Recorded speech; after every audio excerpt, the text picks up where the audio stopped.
Hello guys, this is Aknil Gamit. Meron na naman tayong i-unboxing guys. Dahil malapit ng tag-init. Nag-order tayo sa online ng panlaban natin sa init.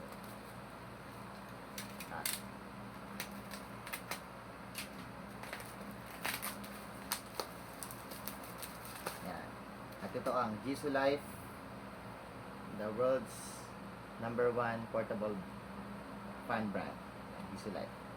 So, naka-order na ako nito dati guys, pero dahil maganda talaga itong product, nag-order ito sa pan. Pero ibang kulay naman. So, ano yung laman ng box? Siyempre yung portable fan, papakita ko yung kulay mamaya. Meron din siyang kasamang lanyard, tsaka cable, charging cable, at ang manual na hindi binabasa. Ayan guys. Buksan natin guys. Ayan. Parang mas maliit ito sa ano ko ah. Bale, ito yung Jisoo Life na kulay blue, 3-in-1, portable fan. Ganda ng pagka-blue. Yung dati ko brown.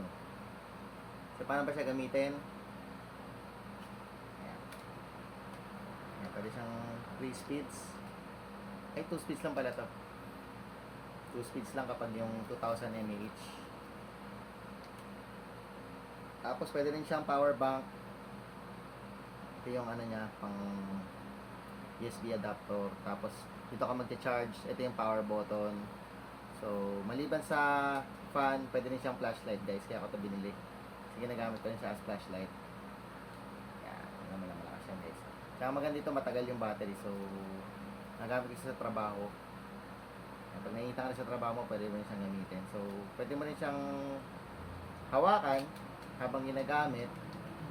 Or, pwede mo rin siyang gamitin na ng nakapatong ng ganyan. Ayun na lang guys. Pag interested kayo, check nyo na lang sa link or basket. Thank you for watching. Bye bye.